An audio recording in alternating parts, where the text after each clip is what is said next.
We are pain, that's all. We are God.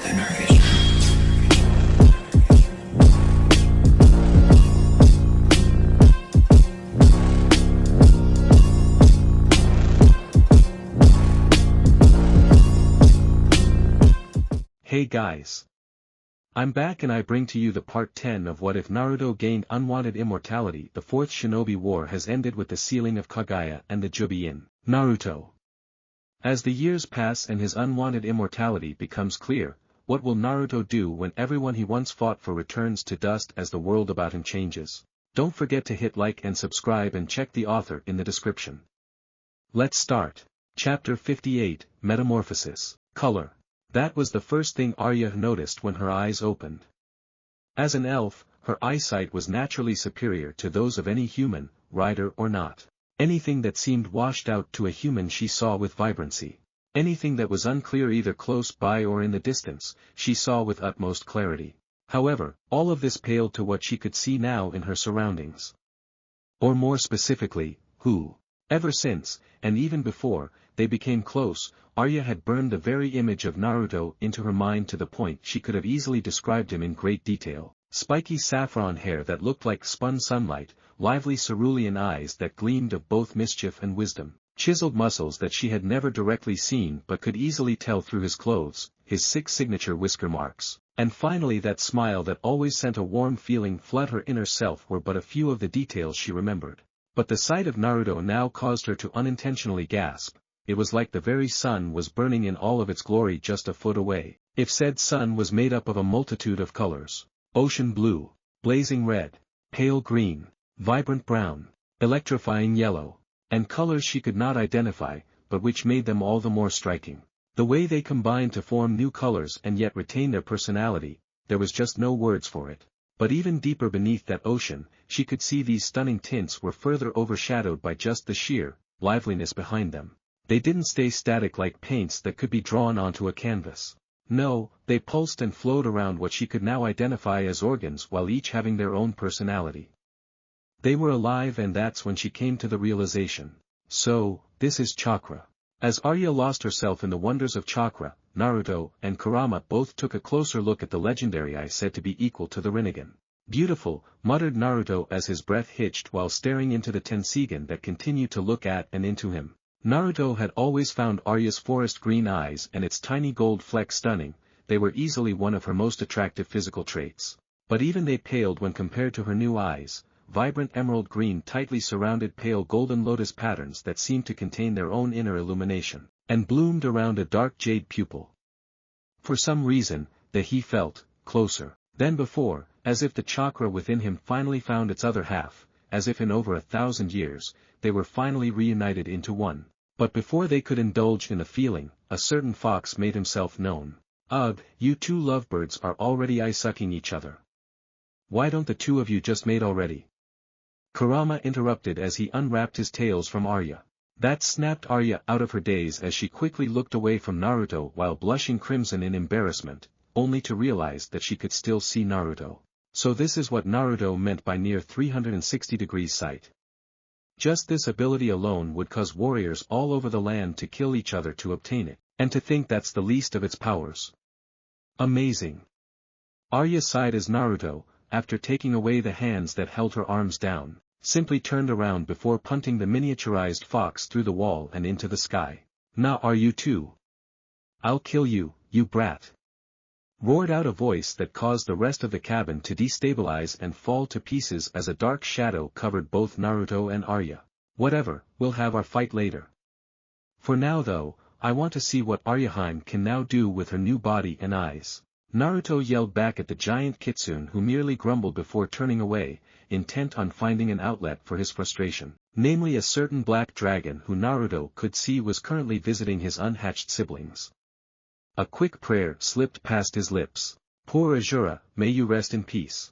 A few miles away, Azura suddenly shivered as he whipped his head back forth, searching for the reason behind his sudden unease. When he looked down the mental link with Naruto, his flaming eyes widened as he hurriedly leapt into the air to take flight, only for the entirety of his body to be wrapped in a burnt orange tail that appeared above him. Oh no you don't, baby lizard, you're not going anywhere. I believe it's time to up your training, cackled Kurama as he dangled Azura in midair while swiftly moving towards a more open area to begin training. Once more, another shout, more mournful than the first, rang out throughout the Kamui dimension, Naruto WHYYY, before dying away as the two disappeared in the distance. After giving a final prayer to his dragon, Naruto turned back to Arya. Are you alright, Arya? You had me worried back there. Naruto asked, remembering when her body seemed just a hair from bursting from the inside out, as he held out a hand. Glancing at the outstretched hand, Arya started to reach for it when saw something that shocked her. My skin, what happened? Whispered the elf as she gazed at her now fair skin that covered her hands and arms. Last she checked, an eye implant didn't change the skin color of other parts of the body. And now that I think about it. Quietly reaching up towards the top of her battle-worn armor, Arya sneakily peeked downwards as she slightly pulled it away from her suddenly tight chest, only to widen her eyes in shock before allowing her scaled leather cuirass to swiftly snap back into place. Quickly glancing out of the corner of her eye and seeing Naruto's eyes closed, she silently brought her hands up before giving her swelled chest and hips a quick squeeze to confirm her growing suspicions. Not only is my skin paler, but even those are larger. You better have a good explanation for this, Naruto. The corner of Arya's eye twitched as she snapped her attention back to his explanation, impatiently awaiting for him to begin. Meanwhile, and completely unaware of the nosebleed-inducing events occurring not a foot away from him, Naruto sighed, his eyes closed, as he began to explain what exactly went during the procedure. As you know, in the first part of the process I implanted the Byakugan into your eye sockets and then regenerated the optic nerve. Arya nodded as she clearly remembered the first twinge that happened within minutes after placing the Byakugan within her eye sockets. Seeing she remembered, Naruto went on to the part that he didn't mention earlier. However, one of the requirements to awakening the Tenseigan is that the Byakugan must be combined with the body of an Otsutsuki clan member. Your body is obviously not that of an Otsutsuki, and so I used a jutsu to merge your genes with those of a pure member of the Otsutsuki clan. That was the reason behind the searing pain that lasted for hours. Your body was adapting to the foreign DNA, denser muscles, faster reflexes, and larger chakra reserves. So that is the reason why I feel so much stronger than ever before. And if I'm not wrong, these Otsutsuki members must have been characterized with fair skin and white hair. And apparently larger assets, not that I'll admit that to him, replied Arya as she played with a lock of white hair she just discovered. Yup, at least that was the case of the Otsutsuki member I took the DNA from, said Naruto as he glossed over the exact details of how he got the DNA. He didn't want Arya to worry over him and his other tenant. However, something seemed to tip Arya off as she narrowed her eyes in suspicion. Having seen that look before, Naruto hurriedly created a reflective ice mirror with a flick of his fingers in front of the elf, allowing her to fully view herself for the first time. Floral patterned eyes widened with wonder as Arya reached out to the mirror, not even bothering with the intense cold that emanated from the icy construct. Pale fingers traced over the golden lotus designs of the Tenseigan that stared back at her. Peeking his head around the side of the mirror, Naruto flashed a foxy smile as he once again held a hand. Well, ready to see what your new body and eyes can do? Turning away from the ice mirror that melted away into the floor, Arya firmly grasped his hand while looking him full in the eyes, most definitely. But as Arya slid off the table, she seemed to have forgotten that her body wasn't her old body and while much stronger, was just strapped to a table and exposed to literal body-ripping pain, not to mention noticeably more top and bottom heavy than before. And so with a small stumble, Arya tripped forward, almost falling to her knees if not for Naruto's steady hands, before sinking head first into Naruto's midsection. Now normally this was a rather innocent position, with it being awkward at worst. But coupled with eyes that could see right through clothes and a downwards angle. Simply put, not so innocent. Eyes bulging, blood rushed to the roots of her hair as Arya blushed a crimson that was further emphasized by her now fair skin and would have put a tomato to shame as small puffs of steam started to come out of her pointed ears. Now Arya was not some naive princess who stayed locked away from the world. She was first and foremost a warrior of the highest caliber amongst her people and had been long since exposed to the dark truths of the world. Plus, as the chosen carrier of Saphira's egg and ambassador to the Varden, she had seen the bodies of more than a few partially and fully naked men, human, dwarf, and even elf, while passing through the army. But not once did she ever have a reaction like the one she was currently having when peeking through Naruto's clothes. Upon the sight of his perfectly proportioned sculpted muscles and large package, her battle-hardened mind just blanked, only to restart upon hearing his voice. Arya, are you alright? Your temperature seems to be rising and you're, I see. Naruto's voice trailed off as he realized the very familiar symptoms that he had seen many times from a certain heiress combined with the same downward glancing and active, X-ray eyes. Oh my, it seems I'll have to reactivate that seal. Naruto sighed as he triggered the decades-old seal that blocked any of the great dojutsus from reading his chakra or in the case of Byakugan, its ability to see through solid objects. Somewhere, he knew a certain tall, white-haired old man with iron getas was laughing and dancing his head off while furiously scribbling in a notebook. Damned pervert. Naruto cursed fondly as memories of his godfather ran through his mind before looking back down at Arya, who by now noticed something. Blinking at the sudden shielding against her newfound X-ray vision, Arya raised her reddened face, only to be confronted with a smirk that relayed complete understanding. So princess, see anything interesting? Naruto drawled in a playful tone, unable to resist teasing Arya, who usually gave off a cool beauty vibe, although that was quickly changing upon spending more time with her other half, as he laid his hands on top of his hips. Whatever red that had faded in that time came back with a vengeance as Arya's cheeks glowed blood red, mortified that her unintentional peeping was caught and at his insinuation. Yes, I mean no, of course not, stuttered a completely flushed elf princess as she sought to hide her face behind her hands, wishing for the ground to swallow her up if only to hide away her shame.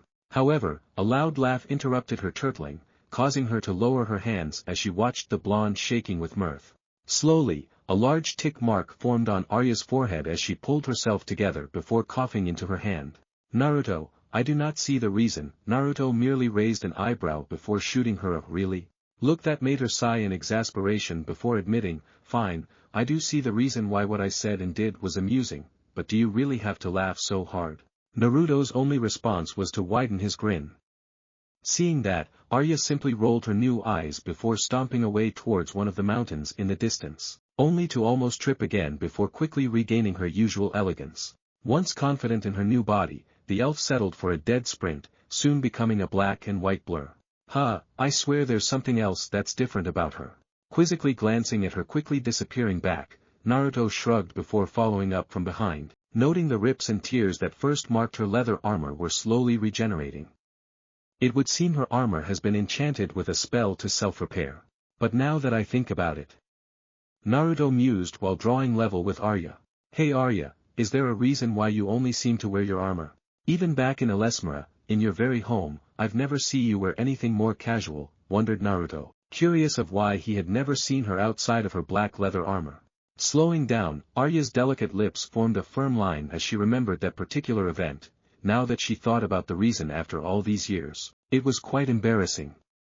When I was younger and first received the yaw, my mother Islanzadi disapproved of my decision. She thought it too rash and dangerous and worried for my safety to the point she almost ordered me, if I remember correctly, to stop this foolishness and stay at my side, or I will make sure you never step a foot outside Du Weldenvarden ever again. Naruto looked away as he uttered a soft, when he heard that. When he met Islanzadi a few hours ago, he had gathered that the Queen of the Elves might be a bit of an overprotective parent. Hell, he would have been if he had kids, but he didn't think she would go so far as to try and essentially chain her daughter to her side. Then again, Islanzadi did express regret he knew to be genuine.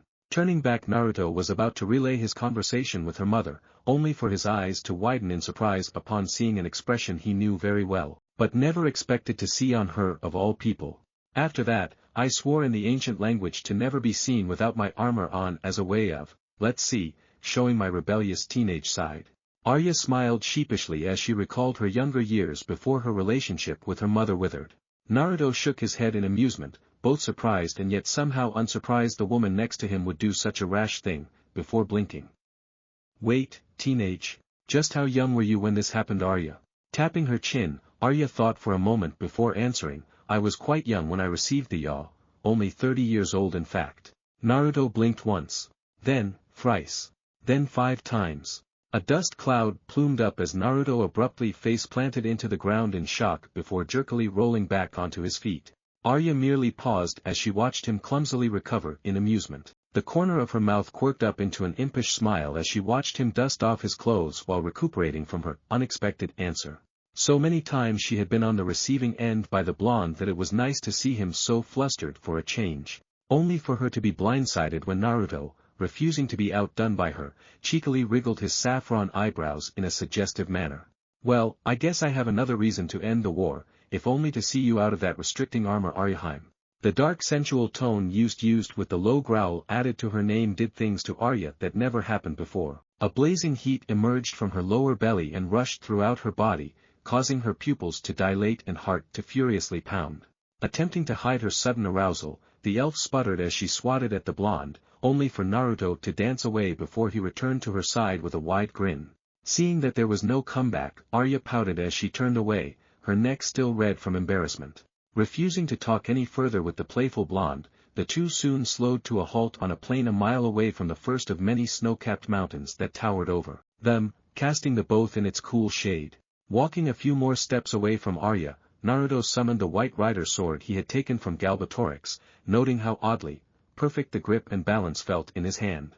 In fact, now that he took a second look at it, the sword that was once wielded by the Mad King had an almost completely different look to it. A slightly wider hilt to better fit his larger hands and a slimmer, but longer blade to offset the difference in mass of the larger hilt.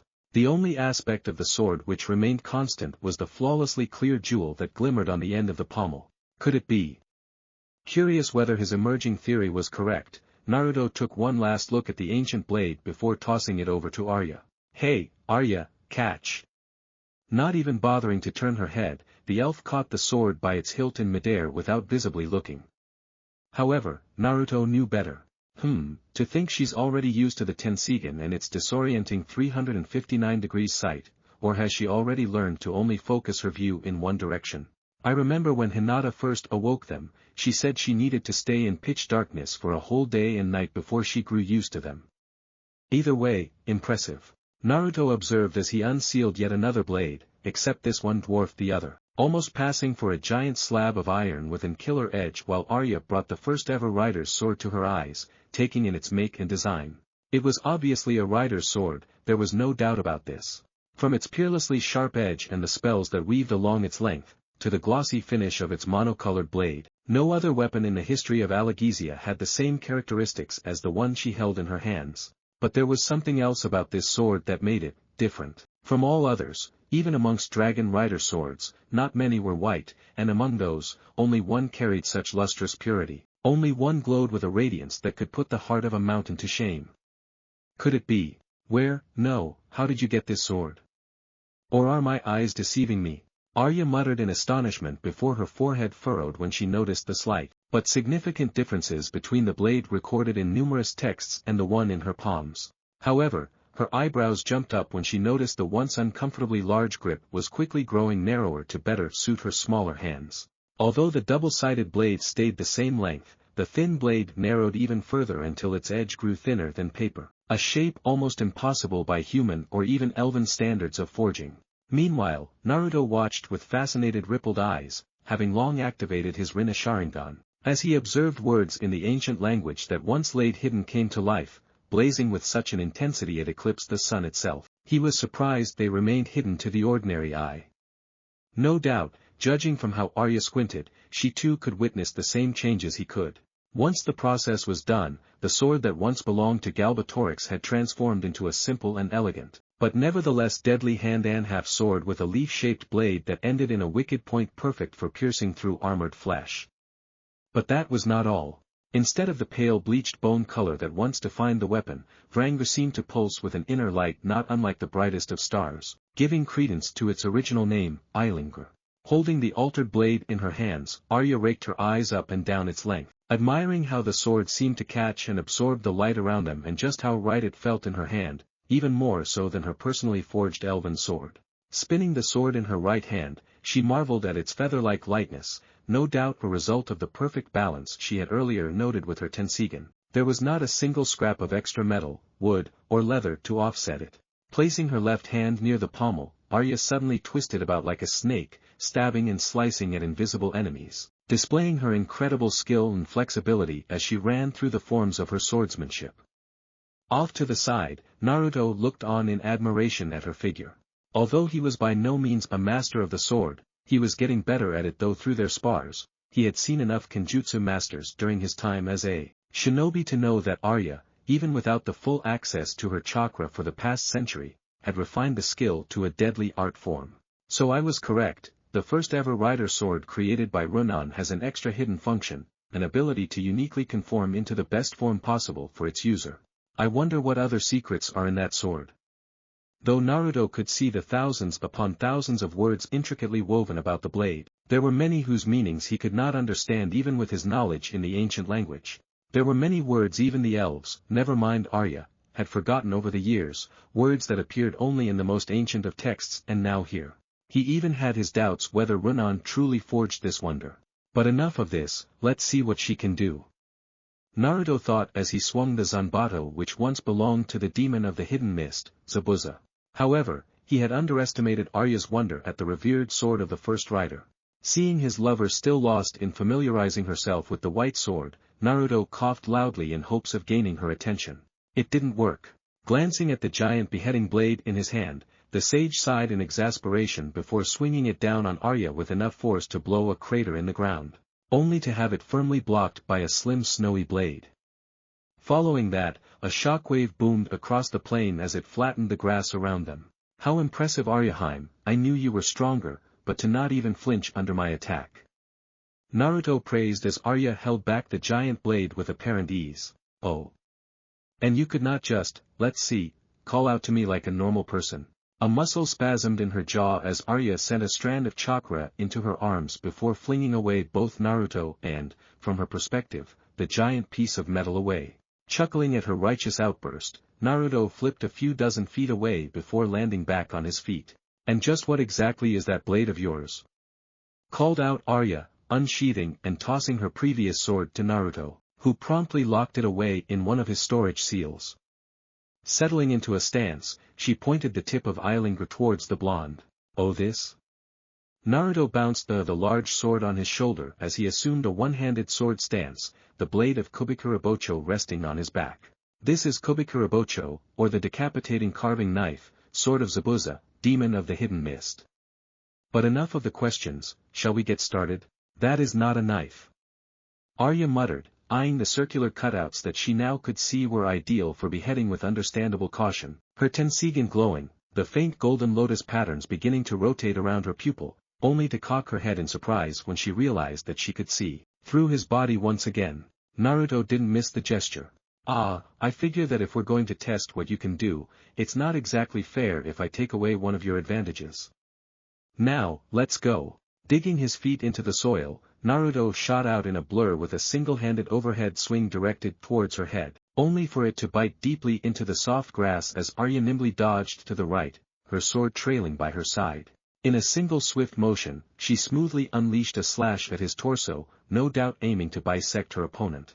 Widening his eyes at the sheer speed of both her dodge and counterattack, Naruto hastily used his momentum to flip over the strike that would have cleaved him from hip to shoulder as Eilinger whistled just millimeters from his right arm that held the executioner's blade.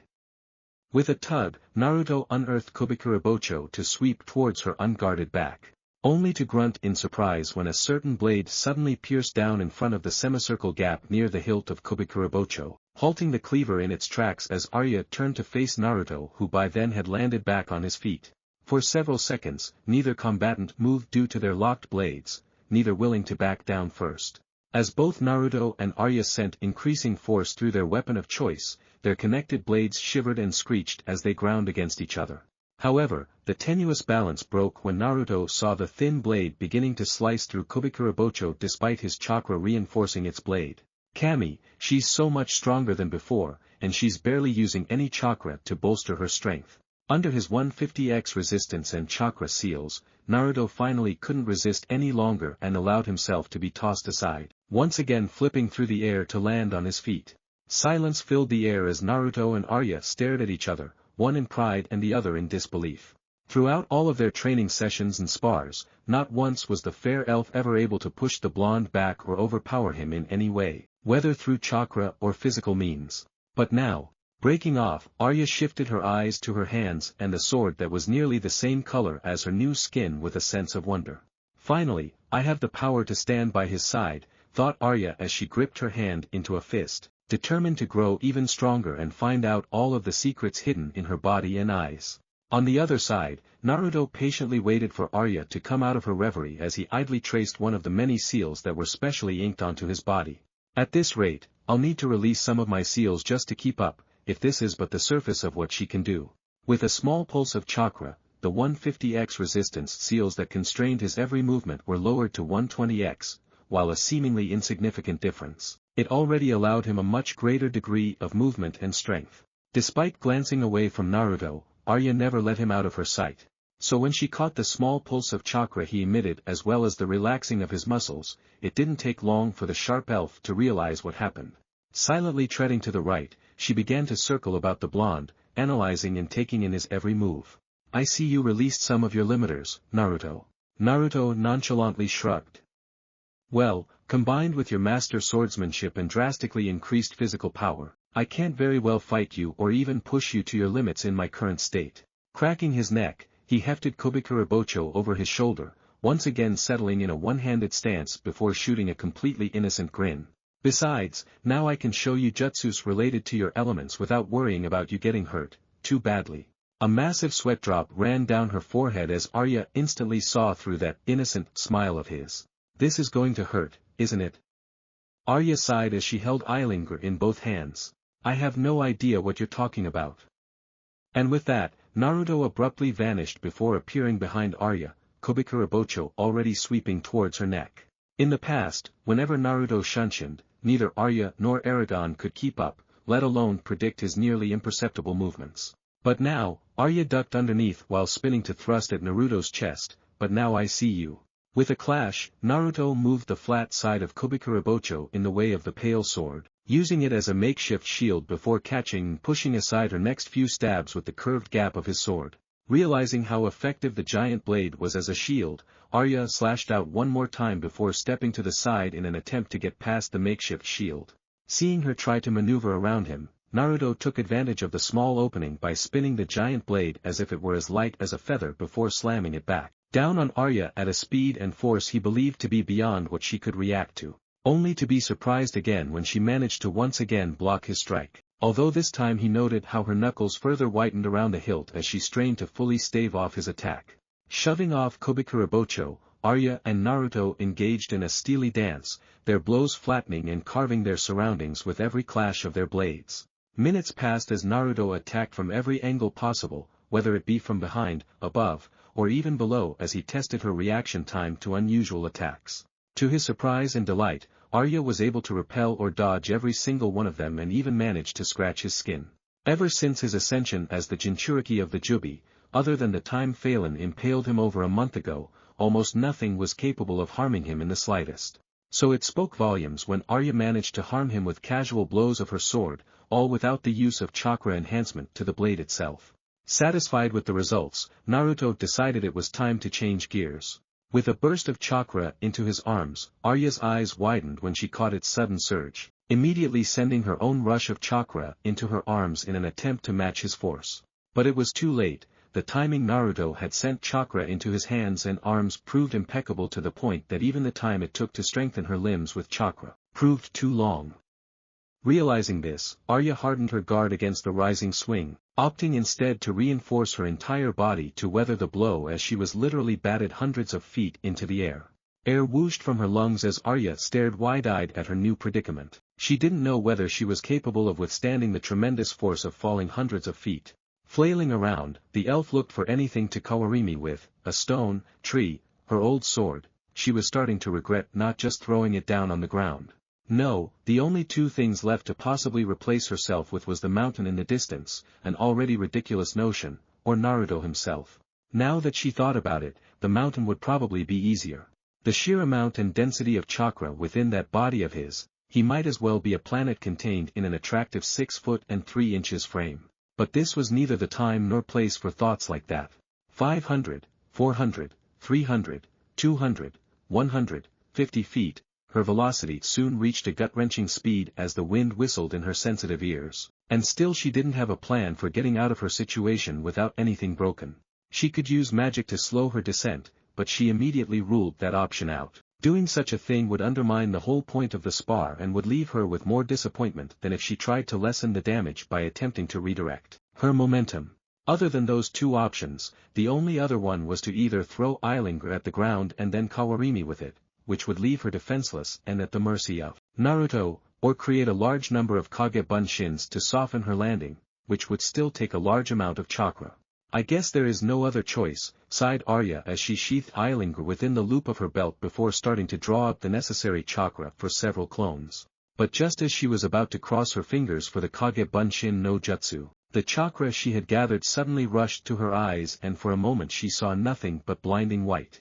Panicking at the sudden loss of sight combined with the quickly approaching ground, Arya was about to draw more chakra when suddenly, 3 words made themselves known, blazing across her vision as if just begging for release. They were in a language unknown to her, and so she hesitated. But, with the ground swiftly approaching and her chakra constantly being drained into her eyes, I don't really have much of a choice. Sighing, she made her decision. 3 words floated past her delicate lips. And then the world stilled. Maybe that wasn't the greatest of ideas. By now, Naruto was frowning when he saw Arya still do nothing even after the halfway point between the sky and the ground. He had wanted to see what she would do and if possible, awaken one of the abilities of the mysterious Tenseigan. But once he saw her a mere 20 feet away from the ground, he prepared to use either Kawarimi or Amenotajikara to switch with Arya, only to pause when he saw her lips move. He didn't need to hear her, due to his training. He was perfectly able to read her lips as they formed words that he instantly recognized as his own language and not any of the ones in Allegezia. Ducka. Naruto blinked before starting to grin as Arya, who was plummeting to the unforgiving the ground, suddenly come to a stop a mere foot from the earth, floating just as he saw Pain once do before he leveled Konoha. Remembering how Tonari was also able to fly about, Naruto activated his Rinne Sharingan, wondering if the ability was more similar to the Rinnegans than he initially thought. Only to slightly frown when he realized that the way the chakra interacted with her was similar, but different enough from the way his did when tried out floating with his Deva path. Instead of looking anything like either Shinra Tensei or Bansho Tenin, the minuscule bright flecks of what he identified as pure yang chakra behaved more like chakra during magnet release. Shutting off his mystic eyes, Naruto wondered, so if it's not gravity manipulation, then what is it? His thoughts were quickly interrupted when he saw Arya suddenly rush back up into the air while pulling out the bow she never used in their spars. Plucking 3 arrows from the quiver at her side, Arya quickly knocked and loosed them, her fingers a blur as she released the deadly bolts at a rate that the twang of the bowstring rang out only once. Had Naruto been any other opponent, perhaps he would have died without knowing the cause. But he wasn't. Though he admired her skill with a bow, neither the arrow nor the bow was powerful enough to even touch him, never mind harm him. Why are you doing this, Aryaheim? Surely you should know that even your arrows are all but useless at this distance against me, muttered Naruto as he swatted the projectiles out of the sky, wondering what her goal was as she started to zip around him while firing arrows simultaneously. As he continued to either knock down or block the arrows with Kubikurabocho's considerable frame, Naruto mentally counted the number arrows that Arya shot at him, knowing that she only carried 30 at a time. 27, 25, 20, 15, 10, 5, 2, 1. Not a single arrow managed to pierce through his defense as Naruto knew none would. It would be an insult to his years of training and to his various opponents if an arrow, even if they flew faster and harder than most of the kunai and shuriken thrown towards him, penetrated his defense. Now what will you do, Arya? Murmured Naruto as he brought up Kubikurabocho with 2 hands. The last few arrows actually managed to dent the blade, which surprised him considering how durable the cleaver was. All the time she was bombarding Naruto from the sky, Arya never took her eyes off of him. Every muscle twitch, chakra burst, even eye twitch was captured and committed to memory as she continued the strategy she came up with on the fly, a strategy only possible because of 2 reasons. First, she knew Naruto hadn't gotten a fight worthy of his full attention in what she could tell was decades. He was bound to be careless after the boring task of defending against 28 arrows. Second, there was her newly unlocked power. After the word Dukkha appeared before her, knowledge of the extensive ability flowed into her mind, and as only one of the sharpest elves in Allegezia, Arya quickly discovered several uses for it, although she knew that she only barely scratched the surface of what it could do. Knocking her second to last arrow, Arya released it, intentionally using none of the power the Tensigan gave her in order to further lower Naruto's guard, towards the circular gap near the end of Kubikurabocho's length. As it traveled, Arya immediately loaded her last arrow, but this time released as much chakra she could bear through her eyes and into the arrow, which started to faintly glow gold and vibrate with increasing intensity. This will be my last shot. After this, my chakra reserves will be depleted, hope he catches me after this, thought Arya as she rocketed herself until she was directly above Naruto. Cracks already starting to appear on the bough that she personally sung from the Manoa tree and reinforced with several spells in the ancient language. With a shout, Arya shot out what could only be described as a heavenly bolt down at the man who by now stared wide-eyed in astonishment at her as he hastily brought up Kubikurabocho on top of him in an attempt to ward off the shot. Her last thought as darkness tugged at the corners of her vision was, I really need to stop falling from high heights, before allowing the blackness to take her. Meanwhile, down on the ground, Naruto was currently enduring an attack that he never thought Arya was capable of so soon after awakening. The instant he nudged Kubikurabocho to the side to deflect her second to last arrow, he knew something was wrong. Why did her arrow suddenly feel so light when the previous ones only grew in strength? Immediately, Naruto knew he was being fooled and cursed himself for getting careless against Arya of all people as he whipped his gaze to where he could feel a massive amount of chakra being emitted. Discovering that she was around 500 feet directly above him, his eyes widened when he saw the pulsing gold glow her last arrow was radiating, only to realize that it was already in mid-flight. Sonic booms echoed out over the Kamui dimension as the sage barely managed to raise Kubikurabocho in time to block the literal missile that was hurtling towards him, only for the guillotine sword to shatter into smithereens with only a small fraction of the blade still stuck to its hilt as the arrow pierced straight through it with barely a pause. But it still gave the god of shinobi enough time to drop the now useless hilt and directly grab onto the falling star, temporarily stopping it in its path. For a few seconds, it seemed as if that was the end of it, but Naruto knew better. Even now he could feel the arrow starting to slip through his fingers as the very earth started to crater between the two. Groaning, Naruto could feel his bone, currently under 120x resistance and extensive chakra limiting seals, creak and rattle as he held back the attack capable of busting through the mountain range behind him with his bare hands. Although he could have either dodged or released even more of his limiters, he was loath to do so. Doing either would, in his mind, insult the great effort Arya put into her last attack. And so, he did something else. Crack. Dropping to his knee, the force with which it landed onto the ground and projectile's close proximity caused the earth to further crack open, creating a crater easily over 100 feet in diameter. With a roar, Naruto sent a mental command to the clones within his Byakugan seal and shivered as he felt natural energy, for the second time that day, flood his system, empowering his physical strength, toughness, regeneration and chakra potency to impossible levels. Standing back up to his full height, Naruto easily wrapped the same hand that was once fracturing and mending around the shaft of the pulsating arrow before crushing it between his fingers. Instantly, the leftover power imploded on itself. A blinding explosion of gigantic proportions enveloped Naruto and part of the mountains that lay a mile from them. Several seconds passed as the radius of destruction continued to increase until the rest of Arya's chakra faded. Slowly, the cloud of dust that covered the area dispersed, revealing a giant smoking hole with Naruto, half naked, his shirt disintegrated by the blast, and his arms crossed in front of his bare chest, in the center. A few cuts marred his otherwise unmarked skin, something that greatly impressed the god of shinobi. He knew how damned hard it was to even scratch the surface of his skin after going into any one of his sage modes. Cerulean eyes scanned the land as Naruto noted how the once peaceful and beautiful landscape was now a smoldering ruin of utter devastation. From where he stood to the once majestic mountain that now had a large portion of it carved out, nothing remained of the grassy plain. Numerous questions ran through his head, but foremost of them all was where was Arya? That's when he suddenly turned his attention upward and merely shook his head in amusement.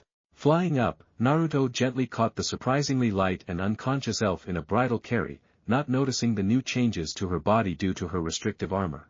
She must have used the rest of her chakra in that move, said Naruto to no one in particular as he detected the scant levels of chakra in her body. Leaning down, Naruto softly kissed her smooth forehead, causing Arya to shift about and snuggle deeper into his embrace. Quirking up his lips into a small smile, Naruto flew back down to the edge of the crater before tapping his foot against the ground, causing a large oak as well as a meadow of colorful wildflowers to sprout from the ground, concealing the two from the sun above. Circling around until he found a comfortable hollow, Naruto gradually sat and leaned into the trunk, tenderly laying Arya down in between his legs so as to not disturb her. The moment he did, the elf once again moved about, this time resting her head on the blonde's bare chest as she would a pillow as her soft body conformed to his own hard angles. With that, Naruto wrapped his arms around Arya and drew her near, his eyes closing as he sighed. Maybe I'll show you those jutsus next time, before he too drifted off into oblivion, his head drooping down to nuzzle in the elf's silky hair. Chapter 59, Lifting of Vows. It was in the shade of a giant tree and surrounded by a meadow of vibrant flowers that Arya woke up. Eyelids as thin as the wings of a butterfly trembled before slowly opening, revealing eyes similar to those she was born with, only with a pale sheen covering her pupils and irises. A stranger would have, at first glance, concluded that the elf was blind. Arya was anything but that. With a groan, Arya blinked away at the dust that had settled in the corners of her eyes before taking a look at her surroundings. Only to blink again when she realized that the prevalent chakra in the Kamui dimension she immediately noticed upon being gifted the Tensigen was missing. Instead she only saw what she normally would, if in far better clarity. Arya didn't panic as most would upon discovery that the new power they were given seemed to have disappeared. Instead, various memories flipped through her mind with several sticking out. When Naruto activated his Rinne Sharingan, there was a small pulse of chakra that was directed to his eyes. Also when I accidentally activated Dukkha, the chakra I was about to use for the Kage Bunshin no Jutsu rushed to my eyes. She pondered for a while. Perhaps the Tensigen are activated by sending chakra into them.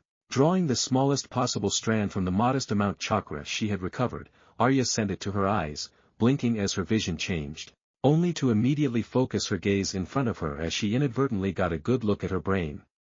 That is not what I wanted to see, but good to know I was right. Finally knowing that her hypothesis was correct and that she did not in fact lose her powers, Arya sighed in relief as she stopped the flow to conserve and recover the rest of her now Kage-level reserves. Leaning back, the elf relaxed as she laid her head back down on the warm pillow she was using, only to freeze when her tired mind realized that pillows weren't supposed to breathe. Sitting back up, it was only then she realized the tanned and muscular arms that encircled her, holding her tight against what she could now feel to be Naruto's chest. Taking a glance back, Arya's alabaster cheeks heated up as blood creeped up her neck, dyeing her fair face rosy as she stared wide-eyed at her lover's exposed chest. Several seconds passed as Arya simply observed, for the first time since they met, Naruto without his usual clothes or armor, admiring his muscular, but not overly bulky like she saw in so many other humans, and well-defined physique that seemed to ripple as Naruto steadily breathed in and out, still lost to the world. For such a violent profession, it is amazing how unscarred you are after all these years, even with your ridiculous level of regeneration. Arya softly remarked to no one in particular as she skimmed her finger across Naruto's smooth and unbroken skin. She had noticed that other than the whisker marks that lined his face and the small scars and calluses that marked his hands, Naruto's body was otherwise unblemished, until she laid eyes on the circular wound almost right above his heart. It was an ugly thing, angry red as if it was just freshly healed and, now that she took a closer look at it, small gouges that ran along its edges as if a fist had been shoved through the blonde's chest. Just what could have possibly done this to you? Arya frowned as she thoroughly examined the wound that she now heavily suspected to have been the result of a fist being shoved through Naruto. Lightly tracing the fist-sized depression, Arya jerked back when Naruto let out a small groan upon her touch before lazily opening his eyes. Cerulean orbs capable of apocalyptic amounts of destruction and creation, and locking gazes with Arya before blinking in mild surprise at Arya's restored eyes. I'm glad your eyes are almost back to their original form. Although beautiful in their own way, Hinata's Byakugan eyes really would not have suited you. Cocking her head to the side, Arya arched an eyebrow up, not exactly sure how to react to the compliment, or unintentional insult. About her eyes.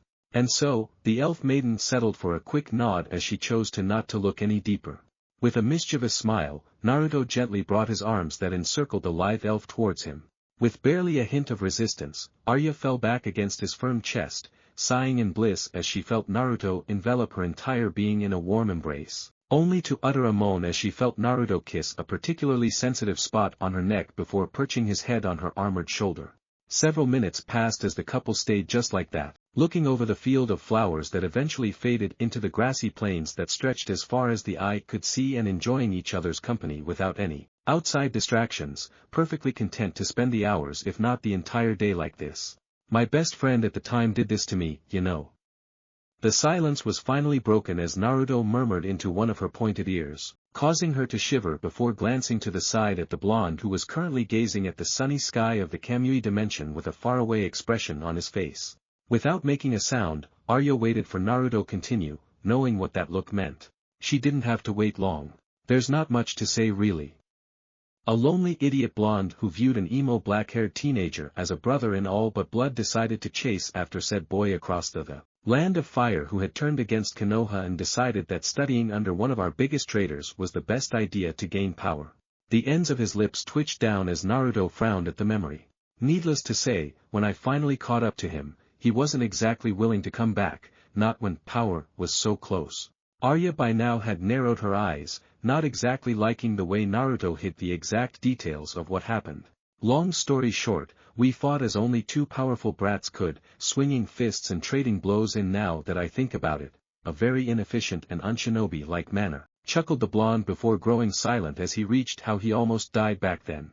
While almost dying was nothing new to him, even as a brat barely out of the Shinobi Academy, the fact that it was at the hands of a comrade he completely trusted impacted him far more than Zabuza with his giant cleaver for a sword ever could. In the end, we unleashed our most powerful moves at the time. I couldn't bear to kill him, so instead I threw a Rasengan at his forehead protector. Sasuke didn't have such reservations. Instead, he shoved a Chidori straight through my chest and out the back. Naruto sighed as he absently stroked one of his only two scars, wincing as even now he could feel the mind-blistering pain of having a Chidori shoved through his chest. But even worse was the feeling of betrayal he had felt when he saw Sasuke do it without a hint of regret in his Sharingan eyes that he now held in his head. His eyes regained their clarity when he felt Arya shift in his arms as her small and soft, yet also calloused, hand tightly gripped at his own, preventing him from continuing his action. Tilting his head to the side, Naruto almost shivered when he saw the intense anger that flashed through his lover's restored forest green orbs. The blonde realized that Arya must have drawn parallels between Sasuke and Phelan, both men who were considered brothers, or even lover in Arya's case, to them. Both understood and were in turn understood by Arya and Naruto. And finally, both eventually turned traitor to the two for the sake of power. Although both Sasuke and Phelan were at the time mentally broken, it didn't lessen the sting their betrayals inflicted. Bringing up her hand that still held his, Naruto gently caressed the small scars and calluses that lined across the inside of her fingers, proof that she was no helpless princess, but a deadly warrior in her own right, a fact that first attracted him to the elf, finding comfort in doing so. Thinking up a way to get her mind off the dreary topic, Naruto impishly smiled as he leaned down to kiss at the small imperfections, causing Arya to turn a bright vermilion red as small jolts of delightful electricity ran up her arms and down her spine. Any thoughts of Phelan or Sasuke flew out the window as she decided to just enjoy his ministrations before muttering, "Akr, thorough," causing Arya's skin to temporarily gain a shiny sheen before disappearing, along with all of the accumulated sweat and grime that had settled on her after the siege of Feinster and their recent fight. While nothing compared to a proper bath, it was both quick and efficient, making it her primary method of cleaning herself. Now that I think about it. Naruto, not that I don't enjoy what you are doing, quite the opposite in fact, but what happened after our spar? I must have fallen unconscious when I used the last of my chakra into my eyes and bow. Arya asked as Naruto paused in his actions, which slightly disappointed Arya, although she would never admit it, before gradually standing up. Looking up, Arya came face to an outstretched hand. Tilting her head for the second time, the elf briefly wondered what it was he wanted to show her before reaching out to grab at the hand. With a tug, Naruto brought up Arya, ready to support her if needed. Seeing how steady she was, the blonde shrugged, having expected her to be so. Still holding her hand, he led her around the thick trunk of the recently grown tree, only stopping when they reached the opposite side of the tree.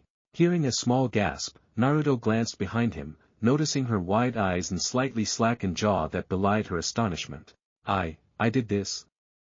whispered Arya in disbelief as she absently let go of his hand before striding to the edge of the gaping hole that extended for a little over a mile and even took a large chunk of the mountain beyond. It seemed inconceivable to her that such an explosion could have resulted from merely using the Tensigan and most of her chakra, and she knew just how inefficient she was due to the sudden increase in her reserves. Yes, you did, my little destructive pinecone. Once you muttered dukkha, you were suddenly zipping across the sky, not to mention that last attack that could have easily obliterated a mountain, even if you did run out of chakra again. Naruto teased as Arya narrowed her almond-shaped eyes at the blonde in annoyance at the nickname he gave. To which the sage cheekily grinned. Huffing, Arya returned her attention to the area of destruction, but not before muttering, "blonde idiot," under her breath. Several minutes passed as Naruto stayed silent, letting the elf fully understand and come to grips with her new capabilities. Just a few hours ago, I was one of my people's most powerful warriors, capable of using spells that could take down unprotected fortress walls. Now, I am able to do the exact same thing, except this time with only my body and sword, while also being able to tear down mountains with naught but an arrow and my eyes. Breaking the silence, whirled to face him with a question that this time she had no problem asking. Naruto, I have many questions, but since we should return soon, I'll settle for just one. Just who were these Otsutsuki, that merely their eyes and their genes could allow someone like me to do such a thing? Crossing his arms over his still bare chest, Naruto stood still before sighing. Well, you see, the Otsutsuki was a clan that came from beyond the stars. One in particular, Kaguya. Meanwhile, as hours passed in the Kamui dimension, mere minutes did in the real world. As Eragon descended with Lady Lorana, they were met with Blodgarm and the rest of the elven spellcasters who were running up the staircase 4 steps at a time.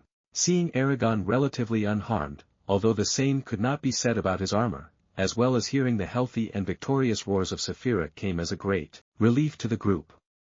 When Arya and Eragon had left to proceed alone from above the keep, the blue-furred elf had narrowed his yellow eyes in both worry and mild annoyance, especially when each of the group could feel dark magic gathering on the top floor of the keep. Shade's lair. Are you hurt? Exclaimed a female elf with long black hair. When we saw Saphira's frenzy in tearing apart the keep, we worried that something happened to either of you. Her voice trailed away when she and the rest of the elves by then noticed the absence of a certain elf. More specifically, the princess of their species. With looks of alarm, all 12 of the spellcasters closed their eyes as they threw their minds out over the keep, enveloping the entire area as they searched through every nook and cranny for even a hint of Arya's presence, only to find nothing except for a scant few traces back up the stairs, and even they were quickly dissipating in the wind. No, it cannot be. The same elf, who Eragon now remembered as Invidia, sagged against the cold stone wall, her fellow elves stooping to support her as they too stumbled about, their eyes glimmering as hints of tears made themselves known.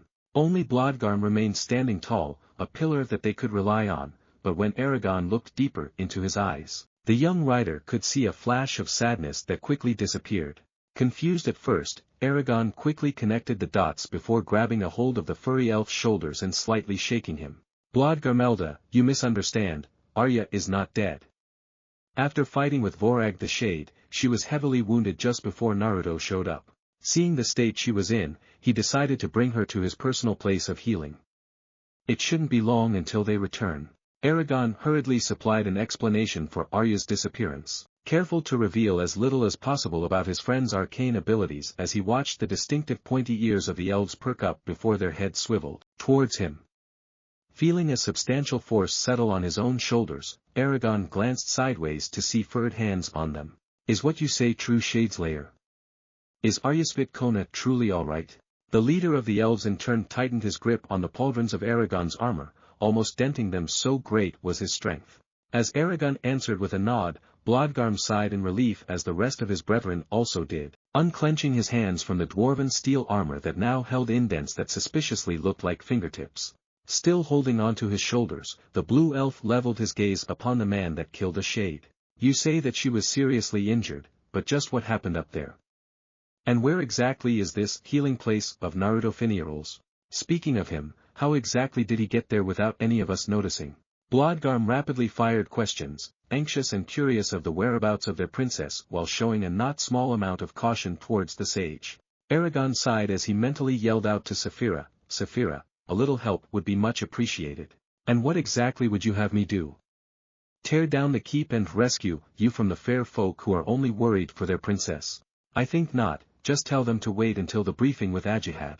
Saphira snorted in amusement, having seen firsthand her rider's situation through his eyes as they had reconnected their minds after taking Feinster, before flying towards the ground, essentially leaving Eragon to his fate. Eragon's eye twitched at his dragon's disloyalty before drawing his attention back to the powerful elves. I will tell you all what happened up there, however it is not my place to tell Naruto's secrets. For now, let me first escort Lady Lorana to Ajihad. Apparently she, and all of the city rulers of the empire were forced to declare loyalty in the ancient language to Galbatorix. Sharp pairs of eyes darted to the woman behind Eragon, making Lady Lorana slightly tremble in apprehension at being the target of the legendary elves she had only heard about in stories. Soon, her years of ruling quickly kicked in as she gathered the ends of her skirt before slightly bending her knees, performing a standard curtsy of respect. Thank you fair ones and Shadeslayer for freeing my city. I apologize for not stopping my people, but I had no choice due to the oath that was forced upon me. Blodgarm, who had lowered his arms upon recognizing her, slightly dipped his head in respect to her station before gesturing down the steps. We understand Lady Lorana and we hold no grudge against you for doing so. For the time being, let us escort you to the leader of the Varden, Ajihad. The blue elf turned back down the steps, but not before shooting Eragon a glance that clearly relayed his intentions. Nodding back, the entire group moved down the staircase, albeit at a slower pace now that a normal human was with them. Glancing back, Eragon slightly started when he realized the clone that was once right behind them was missing. Shrugging, the rider turned to the front, knowing that if Naruto, clone or not, didn't want to be found, there was no way in hell he could be. Following the group as they descended, a shadow rose up from the ground, revealing himself to be the clone Naruto had created. He was only there to be an observer and to let his boss know when it was time to exit the Kamui dimension. The only reason he wasn't noticed when the elves threw out their mental sonar was due to pulling an Obito and becoming intangible, unable to be affected by anything physical or magical. With a sigh, the clone sank back down into the ground, but not before complaining, why is it always me that gets the boring jobs? And that's about it. Naruto started sweating as Arya fixed at him a dull stare. Finally, the elf just sighed as she pinched the space between her brows. So, let me get this right. These Otsutsuki are essentially godlike beings with a history of having extremely vast chakra reserves, unique bloodlines, incredible strength/durability, and last of all overpowered dojutsus.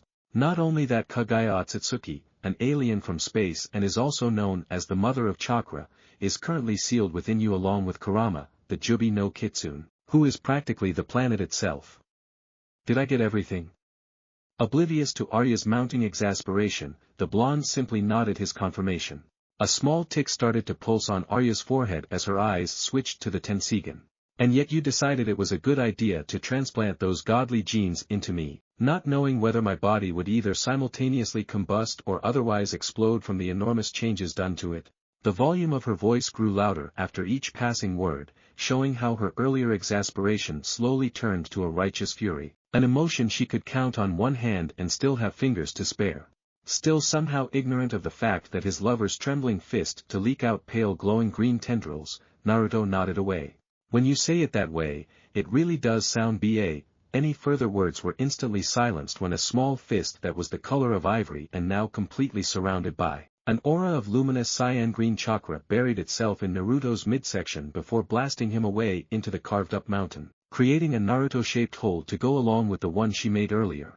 Blinking several times, Arya slowly brought up her still smoking fist to her eyes, surprised at both the sheer force from the punch and how relatively little chakra she put into it. Following that, she attempted the same punch several more times, remembering how her chakra moved through her Tensigen, her memory perfect even when she wasn't paying close attention, due to being able to see within her own mind, which recorded anything she saw. To achieve the same results, I would have needed to expend the entirety of my reserves, but this time I put less than a tenth of my chakra.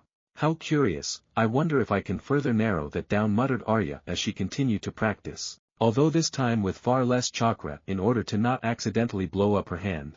Up the mountain and lying in a crater several feet deep, a certain blonde groaned as he rubbed at the area he was struck, which was right above his liver.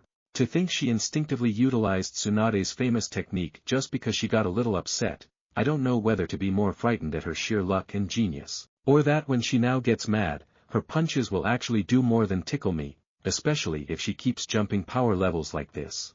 Making his way out of the man-shaped hole, Naruto flew back down to where he saw Arya punching the air, causing the air to crack around her as she sent short bursts of chakra through her arms and out her fists. Sending a burst of his own, the blonde unsealed an orange sweatshirt with black stripes near his wrists and hips as well as a new pair of black cargo pants that appeared on him. Before he could land, he received a message from his clone.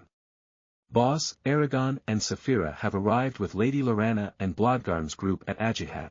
They are alone in a tent with a silencing spell around them. Finally touching down, Naruto loudly coughed, gaining Arya's attention as she ceased her sudden training. But before he could say anything, the elf quickly crossed the small gap before wrapping her toned arms around his broad shoulders, careful to avoid the spot she had punched, as she rested her chin in the crook of his neck.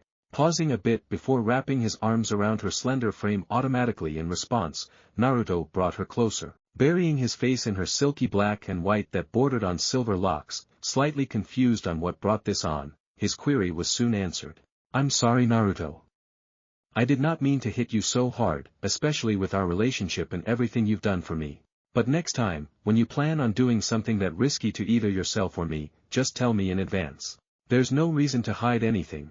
For whatever you do, I will support you all the way, unless it's something extremely stupid. Arya breathed out as she squeezed her man a bit to make her point. Sighing, Naruto surrendered to the exotic elf's wishes. It was quite a reasonable one after all, as he nodded his agreement. Getting back to why he flew down, the blonde spoke directly into her ear, we should get going. Eragon, Saphira, and Blodgarm's group have arrived in Ajihad's tent along with Lady Lorana. And from what my clone told me, your fellow elves are quite worried about you. Reluctantly disengaging from their embrace, Arya briefly wondered whether she could have foreseen herself changing so much in such a brief amount of time before shaking her head.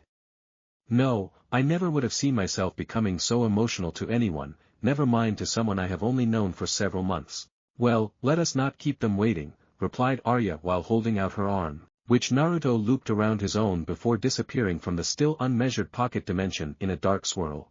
Out a few tens of miles, a certain behemoth fox also disappeared, leaving a battered and bemused dragon hanging in the sky. Did I get forgotten? Mused Azura before went off for an early snack of giant mutated snails. As I said, it is not my place to tell his secrets. Eragon once again firmly replied, starting to tire when King Orin of Surda, for the fourth time, brought up how Naruto mysteriously appeared without any one of their spellcasters or the elven spellweavers noticing. But from your tone, you did not swear an oath in the ancient language to hide his abilities. Surely we, the leaders of the Varden, deserve to know something so minor. King Orin pressed on, even as Ajihad and Jormungandr frowned in disapproval at the man's ignorance. He may have not been there at the Battle of Farthendur to witness Naruto sealing off a tunnel massacring 4,000 Urgals and Kull before going off to help Eragon become one of only 3 people at the time to ever kill a shade. But he was there at the Battle of the Burning Plains when the god of Shinobi slaughtered over 5,000 men in a blink of the eye, created 3,000 copies of himself, and then beat down Phelan and his red dragon into the ground without a scratch, technically.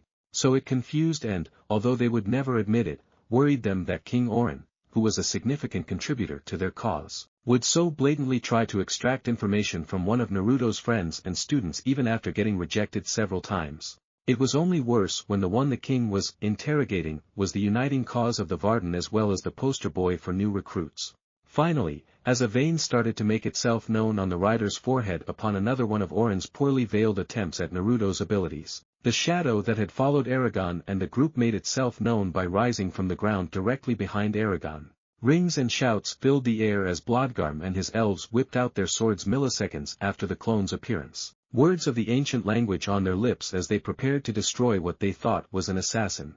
The other leaders also drew their swords slightly after the elves, their nerves still high-strung after the battle while Lady Lorana backed away towards the exit. Only Eragon and Saphira outside the tent didn't bother to react, knowing exactly who, or more accurately what, was behind them. Completely ignoring the sharp pieces of metal and deadly spells aimed at him, the Naruto clone merely waved with a foxy grin. Yo, just wanted to inform you all that the boss is on his way. So you can stop trying to extract answers from Eragon. Before anyone could say or do something, the clone popped itself in an intentional explosion of smoke, hiding both Naruto's and Arya's entrance into the command tent. As the smoke cleared, the blurred outlines could be seen as Naruto and Arya stepped forward beside Eragon, revealing Arya's altered appearance. Several different reactions spread throughout the room. Eragon and the elves, the supposedly more concerned party, merely lifted an eyebrow or widened their eyes in mild surprise. With Blodgarm himself as an example, it wasn't uncommon for elves to alter their appearance, although they were more curious of why Sheik chose now to do so. Ajihad and his fellow leaders, however, slightly dropped their jaws as they blankly stared, captivated by Arya's altered form. Having seen more elves than most humans ever did in their entire lives, they had developed a certain amount of resistance to their inherent enchanting looks. For them to lose themselves for even a moment spoke volumes of how much the elf had changed, and for the better. Even the ruler of Feinster was no exception to this. With a snap, Ajihad and his right-hand man, Jormungandr, shut their jaws as they shook their heads to clear them. Only one person was still openly ogling the elven princess. King Orin, if you are done staring at Arya, we can truly begin the meeting. With a cough, King Orin looked back at his fellow dark-skinned man before fixing his gaze on the blonde curiosity. Curtly nodding, King Orin retreated back to the human side of the table as Ajihad, his face slightly darker at being caught staring.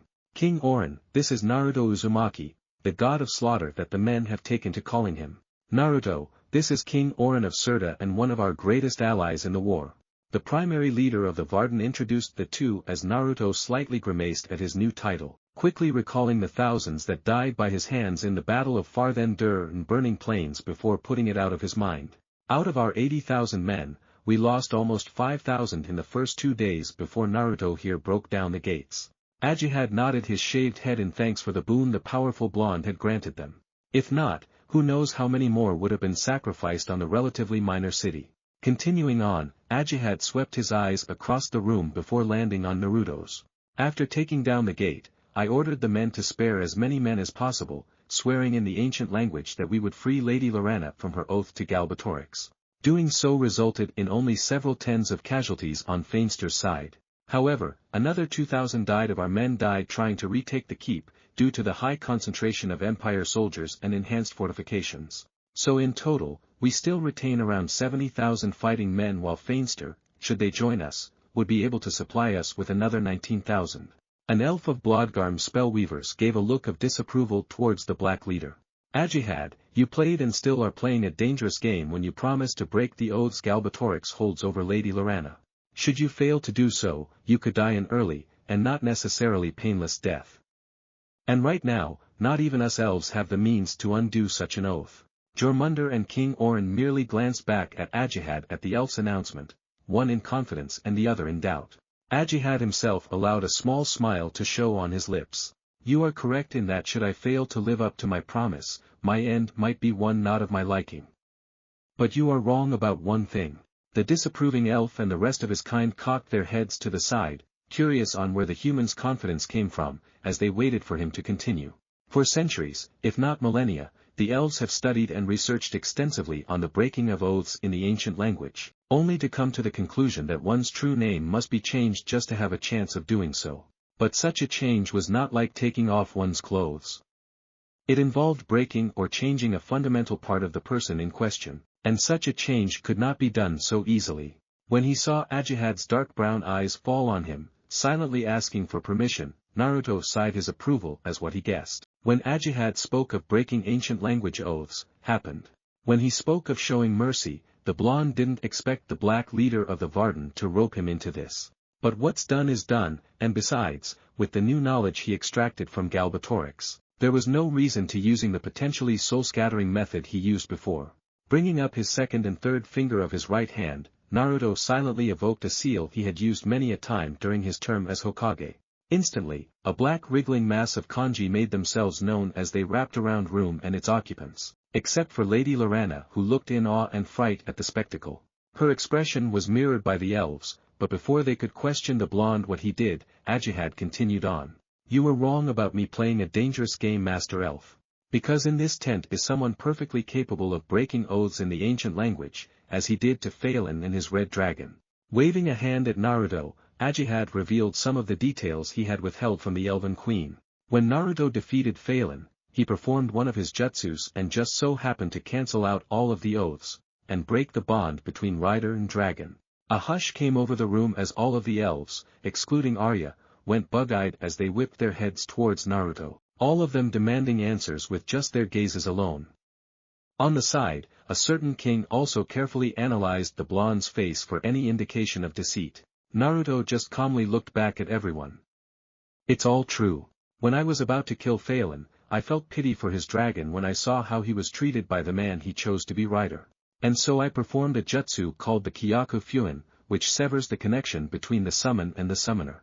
In this case, it cut the already fragile bond between the traitor and his dragon, with the side effect of also breaking all oaths in the ancient language that once enslaved them. Ignoring the astonished looks the elves gave him as a millennia-old problem was solved in front of their eyes, Naruto gave an unhappy glare at Ajihad, who calmly looked back.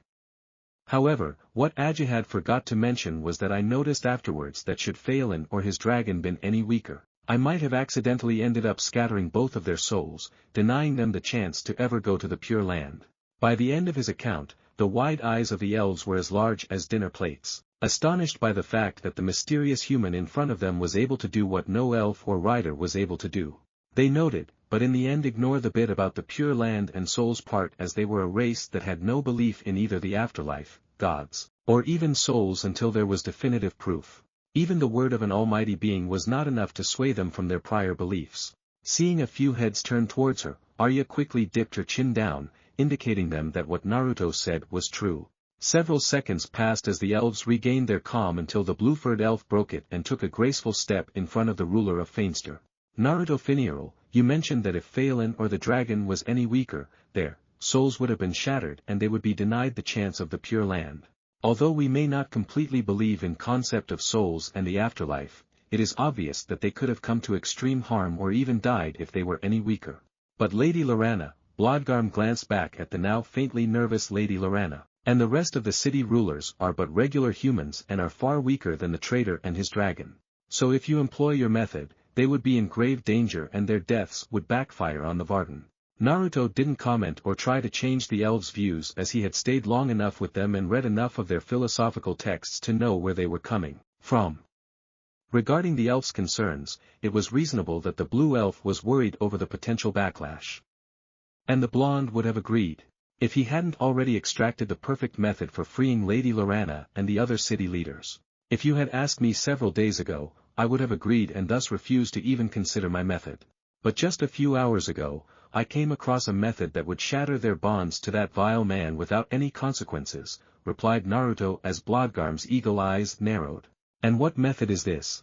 Naruto shook his head as he refused to tell them the exact technique he would use, knowing that leaking knowledge of the name of the ancient language, especially with people he didn't trust, would do far more harm than good.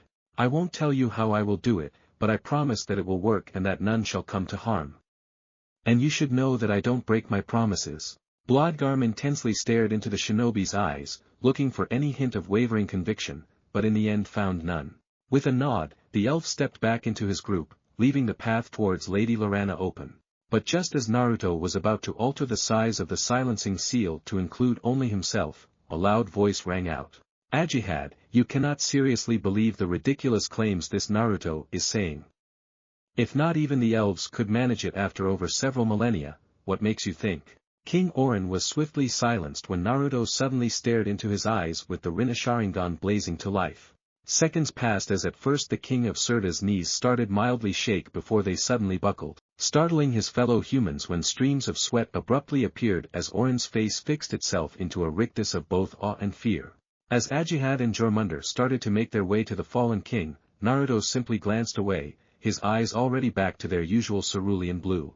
Don't worry Ajihad, he won't have permanent damage, although he will probably step lightly when around me from now on. Seeing Ajihad still glare at him as he knelt next to King Orin, Naruto shrugged as he revealed what he did.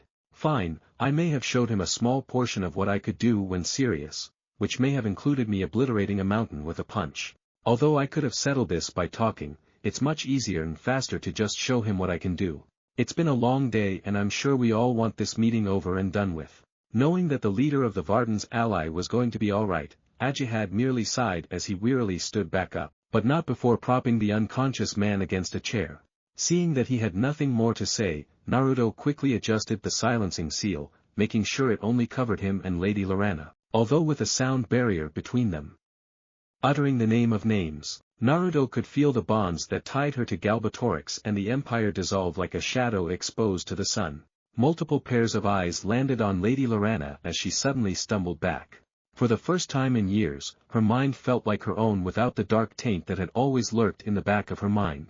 Feinster will join the Varden. The moment she said those words, her breath caught in astonishment. Had she attempted to even say those words hours ago, she would have been down on the ground in intense pain, unable to even move due to the oaths and spells. His task done, Naruto smiled when he saw the tears of joy run down Lorana's face as she finally felt a sense of freedom she couldn't even remember having. Ignoring the looks of utter astonishment on the elves' faces, he glanced sideways towards Arya, who also wore a small smile, happy to see the mental chains that essentially enslaved Lady Lorana broken. She had more than enough experience of being trapped in her own mind, and it was something she didn't wish on almost anyone. Shall we go? Turning, Arya saw Naruto shoot a look towards the tent's entrance. Normally she would say no, citing that they should stay until the meeting was concluded and their future plans ironed out. But she was no longer the same, and the more playful and relaxed side of her that she had so long suppressed was becoming more prominent the longer she stayed at her lover's side. Besides, after being blinded, genetically altered, given unbelievably powerful eyes, and seeing several other impossible feats happen right in front of her, even her old self would have decided that she deserved rest. Slightly bowing her head to the others, Arya announced, "Excuse us, but we are both weary from the battle and shall retire to our quarters. Any more questions you all have will have to wait for tomorrow. May the stars watch over you, Ajihad, Lady Lorana, Eragon Finierl, and Blodgar Melda." Not waiting for a response, the couple whisked themselves away from the stuffy interior of the tent as Naruto created a shadow clone to inform of changes. Once complete, space twisted as Naruto transferred the both of them into his Kamui dimension for a well-deserved rest. The siege of Feinster was over. Chapter 60, Negotiation. Several weeks had passed since Naruto broke Lady Lorana's oaths as the Varden marched on to the next city, Bellatona. A city one size greater than Feinster that lied on the south shore of Lake Leona, and just a few days of marching from the second largest city in the empire, Dras Leona. If Feinster was merely a toehold into the empire, then Bellatona was the doorway to its heart.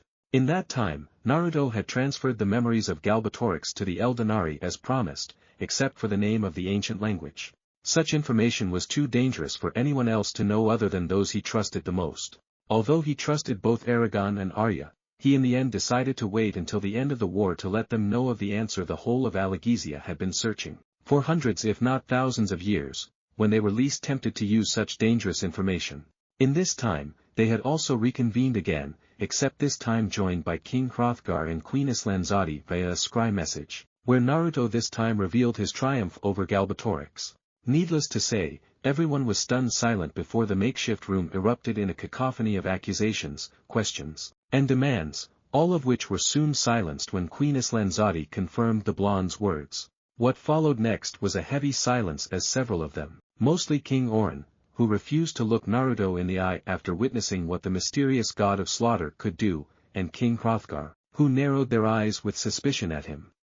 Although they knew the sage was powerful, now that they had solid proof the man in front of them was more powerful than even Galbatorix, they just couldn't help but wonder whether Naruto would now have similar aspirations as the Mad King. It was only after Naruto swore in the ancient language that he didn't have such goals they took back their qualms. Not that the oath did anything as he was essentially immune to the more binding effects of the ancient language. But they didn't need to know that. Following the meeting, while the Varden buzzed with the activity of men, Urgles, and dwarves, Naruto helped Arya relentlessly train, mostly staying within the Kamui dimension to determine the limits of her body and chakra while exploring the full capabilities of her Sravaka Arhat path. Only a clone was left outside to also train Eragon and update him of the situation. As it turned out, her new body, without using chakra, was able to stand up against his own with while under 120x resistance seals, a feat he estimated only the strongest Jonins and Kages would have been able to match in a strictly taijutsu match. But regarding chakra, they discovered that her high Jonin reserves had exploded to the point of almost matching that of the Sandaime Reikage, who was known for his monstrous chakra reserves and his ability to fight off the Hachibi by himself. Unfortunately for her, this meant more chakra control exercises to adapt to her sudden increase in energy, something that the elf most definitely did not enjoy. Regarding the Sravaka Arhat path, the two soon found out that she was able to manipulate any object at will, essentially making it a superior version of Jiten. However, even until now, she was still unable to access the other paths of the Tensigen, although it was not from lack of trying. In the end, after many frustrating hours, they concluded it would take time or specific triggers to use its other abilities. For now, Arya contented herself with perfecting her chakra control and learned the myriad of applications that single ability provided. While Naruto was helping Arya train, he was also instructing Azura, as he promised, on how to utilize his namesake's path.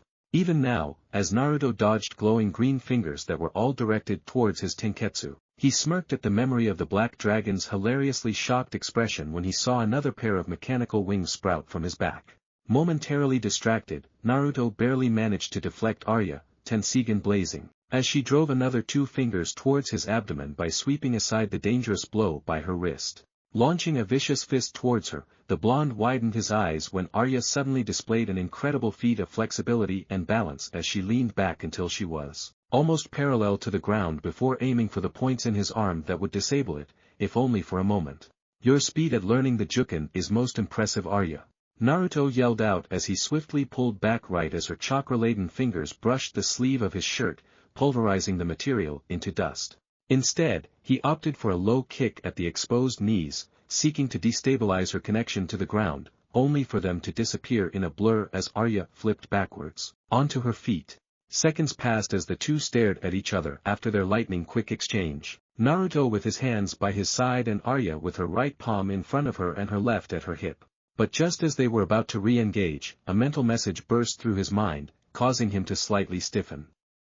Sensing it through their bond, Arya relaxed her stance. Boss, we're almost at Bellatona and Ajihad requested your sensing skills. Also relaxing his stance, the blonde realized something. Wait, you're perfectly capable of also entering Sage mode, so why didn't you just do so? I didn't feel like it. And just like that, the brief life of the clone was ended at the snap of the annoyed original's fingers. With a puff of smoke, the clone disappeared, leaving a bemused Ajihad and Jormungandr who hadn't caught on to the fact he was in fact speaking with a clone. As for Eragon, he just sighed at the spectacle, far too used to the blonde's antics to be surprised. Opposite of him, Arya had long lowered her arms as she made her way towards him with a slinking, muscular grace that bespoke of her skill with a blade and her improving hand-to-hand skills. I take it that it's time for the next battle, Naruto? Arya asked in a melodic voice. Making her way to her sword and Nubao, Naruto personally grew using his Mokuton before striding back to his side. Nodding, the air around them began to distort as the two vanished from the Kamui dimension before reappearing right in front of Ajihad, their entrance obscured by dispersed clone smoke. To his credit, the black leader of the Varden barely tensed before lowering his guard. Arching an eyebrow, Ajihad shook his head at their sudden appearance. Eragon and Saphira, who was outside due to her enormous size, didn't even flinch at his arrival, having already seen and been a part of the strange technique the blonde used to instantly travel to other places. Even now, I still can't get used to how the both of you can appear before me without even ruffling the tent flaps. It's as if you two were able to instantaneously teleport. He mused as he gazed at Naruto, searching for any signs of confirmation from the blonde. Shrugging his shoulders, Naruto just held up his hands as he calmly looked back at Ajihad. Who knows? Maybe I'm able to, maybe I'm not. It's not as if that's something you should know. Mentally, he complimented Ajihad for his ability to accurately deduce what he did, despite having almost no training in magic or chakra. However, he didn't want information of his more interesting abilities getting out to the men. He already had a frustrating time with the Duvrangragata, the Varden's own order of spellcasters and sorcerers, as they constantly hounded him, or rather, his clone, whenever they could to join their group, just like they did with Eragon. The interior of the tent was silent for a second or two before Ajihad sighed, choosing instead to get to the point of why he called for Naruto. I wanted to ask if you could use your sensing abilities to find out how many soldiers we are dealing with here, and whether there are any abnormalities which would lead to a situation like Feinster. Even now, Ajihad internally shuddered at the memory when Eragon reported about the shade the spellcasters of the Empire had summoned in an attempt to cripple the Varden. He understood better than most other people, men, dwarves, and even the elves, the terror of a shade. After all, it was he who managed to survive Durza and even leave a scratch on the shade's blade. And then when the young writer further mentioned that Vraugr was the accumulation of over 100 spirits and thus a dozen times stronger than even Durza, Ajihad damn near fell onto his knees, so horrified and relieved was he about the potential disaster that could have happened. It was only because of his many years of being the calm leader that all of the Varden looked up to that prevented him from showing any signs of fear other than a slight twitch of his hands. Finding nothing wrong with the request, Naruto deactivated a seal as a rush of natural energy surged through him, instantly entering him into sage mode. Closing his saffron eyes, he harmonized with his surroundings, searching through the medium-sized city that lay just a couple miles away. By his side, Arya silently gasped unbeknownst to the others as she, with her heightened senses, detected the sudden influx of natural energy that flowed around and through her. Her eyes widened when traces of letters that soon turned into words appeared right before her, yet they appeared blurred and illegible. However, they grew clearer and clearer by the second, only to disappear when Naruto ended his sage mode. What was that? Arya wondered as she shot a glance towards Naruto, resolving to ask what exactly he did later. 20,000 Bellatona guards, 20,000 Empire soldiers, and around 20 spellcasters, other than the spellcasters. It would seem that there are double the number of men and women protecting the city. Naruto said as he reactivated the seal, the colorful pigments defining his sage mode quickly fading away to nothing. The numbers are as we expected for a city of his size, though I am curious on how you were able to differentiate between the Bellatona guards and the Empire's soldiers. Ajihad gained a curious gleam in his dark eyes as the others, including Arya, looked with interest towards the shinobi. Naruto mused whether to reveal his ability to sense negative emotions and thus derive their intentions before deciding it probably wouldn't shock them as much of his other abilities did. Somewhere in his mindscape, a certain meditating fox twitched his eye in annoyance as he cracked it open, revealing an annoyed blood-red eye. Humph, why do I have a feeling the brat is lowering the value of my abilities? Whatever, I'll deal with him later. With that, Kurama shut his eye as he resumed trying to figure out his true name, if he had one that is. Then again, this is a place where reaching into someone's mind isn't considered all that unusual. Now that I think about it, Ino would probably kill just about anyone or anything just to study with the elves, thought Naruto, briefly remembering the bubbly blonde who remained so even in the face of death. At his side, Arya immediately detected the subtle and near undetectable change of expression and feeling her lover sometimes displayed whenever the memories of his dying friends crossed his mind. Sometimes, I forget that despite all of his godlike power, he is still a new immortal who was raised in a culture where the average age of a shinobi rarely exceeded several decades. Even now, he still has some problems of letting them go, thought Arya as she intertwined her soft fingers with his own, silently giving him the support she knew he needed, even if he didn't know it himself. But, it's because of this, I love him. Feeling her hand on his own, Naruto glanced down at their joined hands and gave a grateful squeeze in return before returning his gaze to Ajihad and Eragon. One of my other abilities is to detect the general intentions of others. However, I'm particularly sensitive towards those with any sort of negative emotion, such as jealousy, anger, hatred, or even pain. So with it, I can feel the difference between those who simply want to protect their home and those are actively working with Galbatorix. As he expected, his ability to sense negative emotion didn't elicit much of a response from anyone beyond a simple nod. Although being able to sense a person's intentions and emotions without having to touch their mind was indeed convenient, in the end they saw it as a weaker version of reading minds. I understand now. Thank you Naruto for your help, but there was one other thing I wanted to ask you. Ajihad trailed off when he saw Naruto raise his hand. When he saw the gesture, he closed his eyes in resignation. He knew the chance of Naruto would actively fight alongside them was low to start. You wanted to ask me whether I would join the fight, am I right? The sage sighed as he palmed his face. On one hand, he didn't want to kill soldiers who were only protecting their home, especially in a war that for once in his life wasn't centered around him. However, on the other, fighting was practically ingrained into his DNA. Even at his age and seeing what he has seen, his desire to fight and battle remained undiminished. In addition, this war, while not exactly important to him directly, was so to his lover and student/friend/fellow writer. His help would greatly accelerate the process of freeing Alagizia from a mad king that reminded him too much of Madara, except so much weaker. In addition, there was his own little situation of strengthening his body further in order to combat Kaguya for control of his own self. Now that he thought about it some more, there wasn't much of a choice. Why the hell not? Before Ajihad or Eragon could do anything other than widen their eyes at the unexpected answer, Naruto continued while narrowing his eyes. However, I will do this my way. Tonight, I will infiltrate the city and meet with the governor of Bellatona. Then, I will offer him the choice of breaking the oaths that bind him and his people to Galbatorix, and should he accept, I will instruct him to withdraw his men and barricade themselves away as we take care of the soldiers of the Empire. After that, I will join you in the fight for the city. Ajihad rubbed his bearded chin as he mentally ran the plan through his head, analyzing for possible risks and benefits to the Varden as a whole before dropping his hands back to his side. So be it, Naruto. We'll do this your way. However, what will you do if Lord Bradburn refuses your offer? The light inside of the tent flickered as a heavy pressure settled in the room as Naruto glanced back at Ajihad, who slightly flinched at the sight. If he doesn't accept, then I guess the number of targets just doubled, replied Naruto in a flat tone. His usually warm cerulean eyes became chips of ice, allowing the others to see past his cheerful exterior and at the cold battle-hardened shinobi who once led tens of thousands. From Ajihad's side, Eragon strode up to Naruto, stopping in front of him for a second or two before slightly bowing and raising 2 fingers to his lips. Atra esterni ono.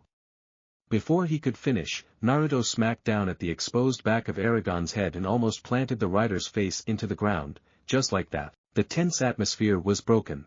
Brat, don't go being all respectful so suddenly.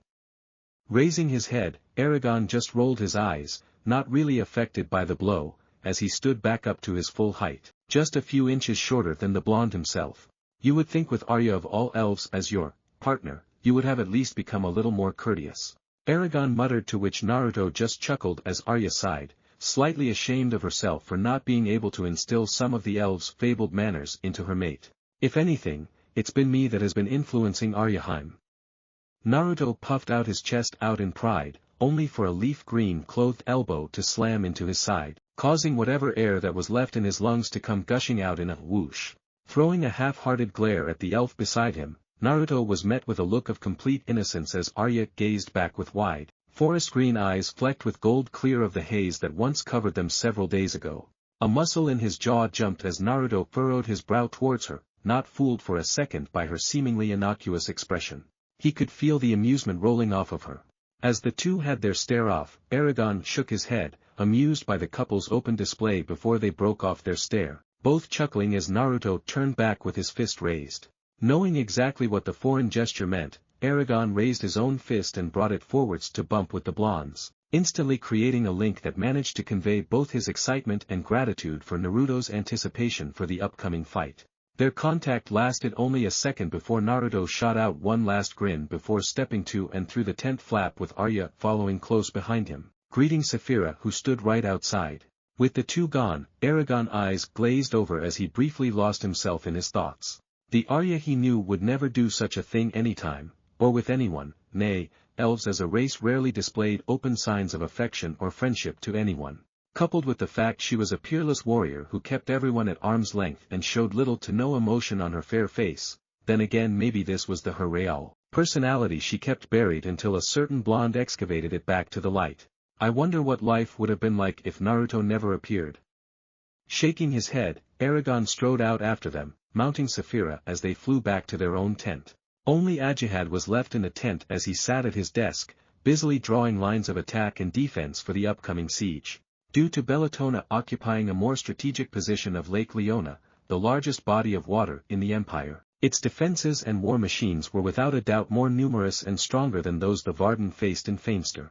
Speaking of Feinster, Lady Lorana, out of gratitude of being freed from her oaths, and desire to remove Galbatorix from his throne, dedicated almost half of her forces to the war effort, replenishing the Varden's reserves, which was further bolstered by fresh reinforcements from the Urgals, dwarves, and Serta.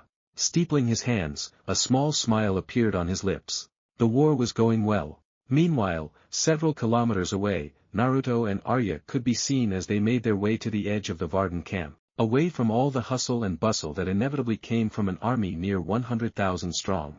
How Ajihad managed to feed all of those mouths, they certainly didn't envy his position. Stopping at the boundary of the camp where tents and ruined earth met untouched grass, Naruto slowed to a halt when he suddenly gained a rather embarrassed expression. Scratching his jaw, he turned his attention to Arya and asked a question he really should have asked earlier. You wouldn't happen to know. He didn't get to finish when a pair of smooth fingertips tapped the center of his forehead, instantly transmitting images of a portly ferret-faced man with greasy dirt-brown hair along with an underlying sense of aversion towards the ruler of Bellatona. It was something they had discovered after her operation. When they first locked eyes, the couple had felt something between them that wasn't there before. It was only later they realized that somehow, a bond similar to a rider with her dragon had formed. Before, whenever she touched Naruto's mind, unless they were both supremely careful, she could easily find herself either completely lost or even mentally lobotomized just from the sheer defenses and strength of his mind. It wasn't his fault. One could not expect to remain unharmed when standing before the sun. Only when he carefully guided her into his mindscape was she able to touch his, and it frustrated her. In the times elves found love with each other, a significant part of their relationships was the sharing and melding of their minds, as it was their most intimate and sacred expression of love either could give the other, aside from telling each other their true names. But somehow, they had formed a bond as close as any rider to his dragon. To this, Arya and Naruto hypothesized this was due to the resonance between Hagoromo's and Himura's chakra that once used to be one. The reason Naruto didn't share such a connection with Hinata was because she only had a trace of Himura's chakra. But with the Otsutsuki genes reproducing the younger brother's chakra, a miracle happened. Now, she was able to slip into his mind without worry and him into hers, their emotions an open book to both of them. Of course either Naruto or Arya could both block the connection, but they enjoyed the feeling of being in each other's heads, as strange as that seemed. Kurama didn't count. Naruto and the Juubi might be comrades and friends, as much as the giant fox tried to deny it, but they were definitely not lovers. Nope, definitely not. Taking her hand away from the Naruto's forehead, Arya smirked when she saw the arched eyebrow he sent her way, instantly reading the unasked question. That was for all the times you poked my forehead. Rolling his cerulean blue eyes, Naruto just plopped down onto the slightly yellowed grass before sneakily snaking his arm around Arya's slim waist and tugged the elf down, towards him. He grinned at the startled yelp she briefly allowed past her lips before biting it back. Weakly glaring down at the smirking blonde, Arya sighed before letting gravity to do its work. Steadily falling, the arm at her waist gently guided her journey down until she landed on her side with her head resting on Naruto's shoulder, his warm arms hugging her close. The background grunting and yelling of men and horses soon faded away as the lovers cuddled, listening to each other's breathing as the pounding of their heartbeats slowly merged into one, silently savoring their last bout of peace before the battle. With their minds connected, there was no need to talk. Several hours passed and the light of day faded to twilight. As darkness from the new moon spread its wings over the land, campfires lit up to stave the chill even as a myriad of lanterns and torches fired up to life on the opposite side on the towering 100-feet walls that surrounded the city. In front of the Varden encampment and away from the distracting lights stood Naruto, Arya, and Azura, all of whom were perfectly able to see through the dark with their enhanced eyes. Eragon and Saphira, although they wanted to send off Naruto on his mission, stayed with the men instead so as to not rouse any suspicion from the sentries and spellcasters who were undoubtedly keeping a close eye on them. A sparkling blue dragon that was 100 feet long, even in the dead of night, was still highly noticeable after all. As Arya stared off into the fire-lit darkness, a familiar voice broke the silence. Aryaheim, could you try to spot Lord Bradburn? Breaking off her stare from the wary city that bristled with men and weaponry, Arya flicked her gaze to the side where the voice came from. Noticing that Naruto had donned his white Hokage Haori with red flames licking the bottom, before looking back at the castle visible behind the stout walls. With a steady stream of chakra to her eyes, the Tensigan flared to life, instantly allowing her to see through men, barriers, and solid rock miles away. A few seconds passed as she searched for the Lord of Bellatona until fixing her gaze on a room on the 7th floor of the keep. I see him, Naruto. But what will you do now? Arya was curious as Naruto still hadn't told her of his plan to meet the governor. Remember how my clone teleported you guys from Elesmera to Dorua Ariba? The elf nodded, pink dusting her cheeks as the memory of their confession popped up in her mind. Well, the thing is that although I could use Kemui to teleport anywhere, it is much easier to do so when I've either been there or know what the area looks like. So, with our bond, you will be able to see through my eyes and thus be able to teleport directly into Lord Bradburn's room. Arya widened her eyes at the explanation before narrowing them in playful suspicion. Sensing her emotions across the bond, Naruto cocked his head to the side that yelled out, "What? Oh, I was just thinking this plan of yours was unusually clever of you." While his rider sputtered at the slight to his intelligence, Azura exhaled a small plume of smoke through his nose in exasperation at the odd mating ritual of the unscaled. Really, why didn't they just have sex and have hatchlings already instead of all this bickering? Far more efficient. The black dragon was drawn out of his thoughts when he felt Arya's presence in their bond grow. Suddenly, he was seeing through the elf's eyes. So this is what it looks like. Both rider and dragon mentally marveled, and they saw the sleeping form of Lord Bradburn with the X-ray vision, the Tensigan. While in combat, although such an ability, while still formidable, took a backseat to those granted by the Sharingan and Rinnegan, it far surpassed either of the other dojutsu in terms of reconnaissance and utility. See you later, Arya, Azura. Kamui. With that, Naruto disappeared in a swirl as space twisted itself around him. Stay safe, whispered Arya, keeping her eyes fixed at the point where she saw the blonde reappear right before the oblivious Lord of Bellatona. At her side, she felt a gentle nudge as Azura bumped his armored nose to reassure his rider's mate. Don't worry about Naruto, elf. There's absolutely nothing in the land capable of harming my rider unless he allows it. Azura declared with complete confidence in his rider as he observed him use a silencing seal in the room. Thank you, Azura Bright Scales, murmured Arya, still looking out over the miles between her and Naruto. You know, I sort of miss when it was just you and me in your head. As Naruto reappeared right before the rather ostentatious bed of Lord Bradburn, a rumbling voice echoed in the room as Kurama willed his chibi form out of the seal and onto the blonde's head. Oh. I thought you were still meditating. Naruto asked as he slammed his palms together to apply a silencing seal throughout the room. I was, until I grew bored.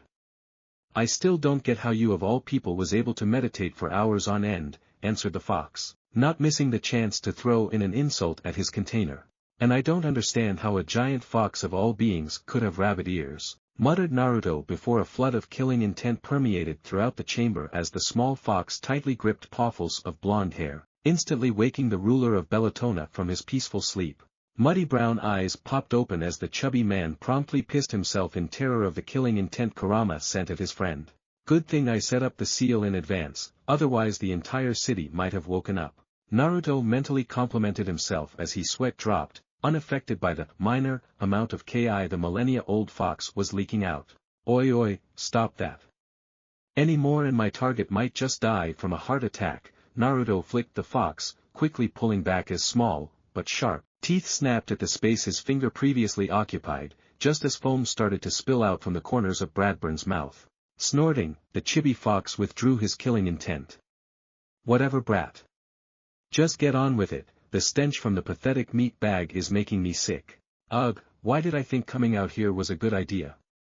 The sage's nose also crinkled when he smelled a rather unpleasant scent emanating from the man's soiled pants. Who are you? Guards! Guards! Furiously shouted Lord Bradburn as he struggled up to a sitting position. Naruto merely crossed his arms as he allowed the terrified man to continue shouting for several minutes until he yelled himself hoarse. On top of him, Kurama had long since covered his sensitive ears and nose with his tails yawned out his boredom. You done? Because if you are, we can finally get to talking. Naruto drawled out as he grew a chair with a snap of his fingers before pointing one of those fingers at the near hyperventilating lord. Instantly, a jet of water sprayed out, completely drenching the now sputtering man. On top of the blonde's head, Kurama continued to watch with a glint of amusement dancing in his bloody eyes. Why you? By now, the terror that once gripped him started to make way to anger as his years of being the lord of one of the largest and most prosperous cities of the empire started to reassert themselves. Yes, me. Now as for why I'm here. Are you truly loyal to Galbatorix and the empire? Or are you being forced to obey through oaths in the ancient language?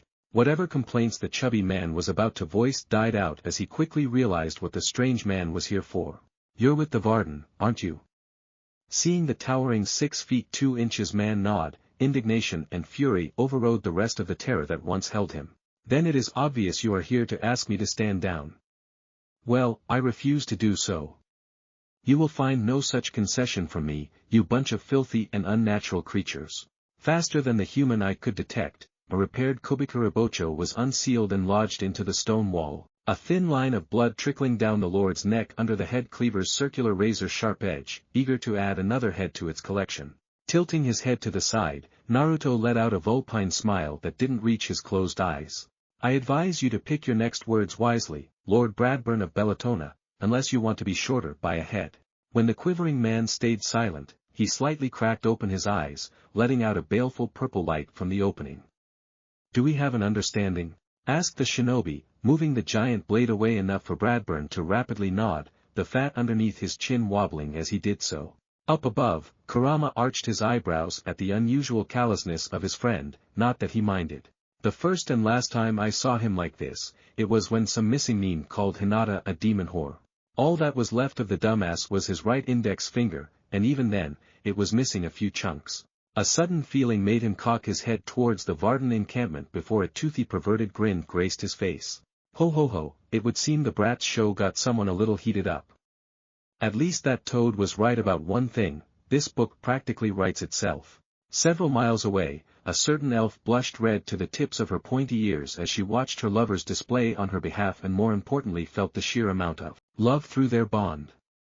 Unintentionally rubbing her smooth thighs together in an effort to stave off the unfamiliar warm and itchy feeling she suddenly felt between her legs, Arya cursed, not for the first time in the last month, her hasty oath to never be seen out of her armor. Good, now let's talk. With that, Kobikurabocho was promptly sealed back into the permanent storage seal right before the uncomprehending eyes of Lord Bradburn, who was on his way to somehow wetting himself a second time at the recent close shave with death. Sitting himself on the Mokuton chair he grew, Naruto waved his hand, gesturing for the other man to start. Cautiously, Bradburn shifted himself, though his body and most of his mind screamed at him to do the opposite, towards the edge of his plushy bed, swinging his legs over it to come face to face with Naruto. You mentioned before whether I was loyal to either King Galbatorix or the Empire, and whether I am forced to obey through oaths in the ancient language. Well, the answer is simple. I and my family have been loyal vassals of the Brodring Empire, and will continue to be until the end of time. A proud puff of his chest indicated the lord's smugness of his lineage. A single twitch of one of the blonde's fingers was all it took for that sense of superiority to immediately shatter into 1,000 pieces. Loudly exhaling, Lord Bradburn slumped back. But I have a feeling that's not what you were looking for. You have to understand, I cannot say anything negative about the Empire or the King, otherwise, certain words will relieve me of my duties. Several minutes passed as words spilled out like water from a broken container as the governor attempted to speak around the vows that bound him. During that time, Naruto noted although Lord Bradburn was fiercely loyal to the Empire as a whole, his opinion of Galbatorix was less than stellar. But even if I were free to choose, do not think you can bully me into supporting the Varden just because of my personal opinions. I know of your unholy alliance with those horned monsters. The fact you dared to even consider such an abomination already speaks of how righteous your rebel group is. Bradburn sneered, gripping the blankets in balled fists as his hatred for the Urgles colored his tone. For a moment, Naruto merely sat there and stared directly into the other man's dark eyes while the ruler of Bellatona shifted uncomfortably under his quiet gaze. Neither said anything until Naruto softly spoke. You lost someone to them, didn't you? Bradburn's eyes widened at that. While it was widely known that his eldest son was no longer within his city's walls, no one outside a tight circle knew of his brutal death by the hands of a cull at the village of Yasuak. How did you know that? Did you read my mind? No, that's impossible, I had my mental barriers up. There is no way I wouldn't have at least detected your presence. Could it be, traitors? Bradburn panicked, worried that if one of his deepest secrets was so easily revealed, what else could the blonde, and by extension the Varden, possibly know?